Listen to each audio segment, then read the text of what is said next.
नमस्कार, न्यूज़ 18 बिहार झारखंड के digital platform पे आप सभी दर्शकों का बहुत बहुत स्वागत। मैं राहुल ओझा आपके साथ। एआईएमआईएम के प्रमुख असदुद्दीन ओवैसी ने संसद में पेश किए गए पीएम-सीएम को हटाने वाले बिल को लेकर बुरी तरह से भड़क उठे हैं।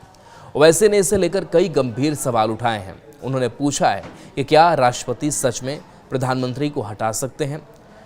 पीटीआई के अनुसार बात करते हुए ओवैसी ने कहा कि संविधान के अनुसार राष्ट्रपति मंत्रिपरिषद की सलाह पर ही काम करते हैं, लेकिन बिल में लिखा है कि प्रधानमंत्री को राष्ट्रपति हटा सकते हैं।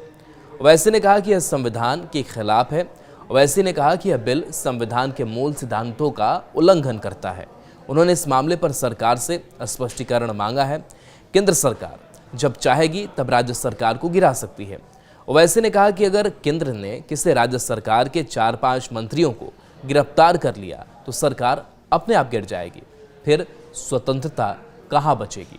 असल में पूरा नियंत्रण केंद्र के हाथ में आ जाएगा। यह पूरी तरह से संविधान के खिलाफ है। बता दें कि पिछले हफ्ते जब संसद में यह बिल पेश किया जा रहा था, तब भी ओवैसी ने इसको लेकर भारी विरोध जताया था। उन्होंने कहा था कि सरकार पुलिस स्टेट बनाने की कोशिश कर रही है। उन्होंने कहा था कि यह बिल जनता के चुने हुए प्रतिनिधियों के अधिकार छीन लेगा और लोकतंत्र की बुनियाद को हिला देगा।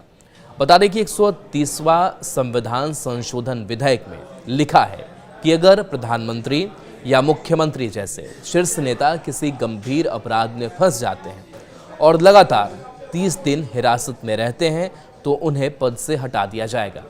इसके अलावा कोई भी केंद्रीय या राज्य मंत्री या दिल्ली का मंत्री यदि लगातार 30 दिन हिरासत में रहे और मामला ऐसा हो जिसमें सजा 5 वर्ष तक या उससे अधिक का प्रावधान है, तो राष्ट्रपति या राज्यपाल संबंधित मुख्यमंत्री या प्रधानमंत्री की सलाह पर 31वें दिन उसे पद से हटा देंगे। वैसे ने कहा कि सरकार का यह कदम चुनी हुई सरकार पर बड़े प्रहार जैसा होगा।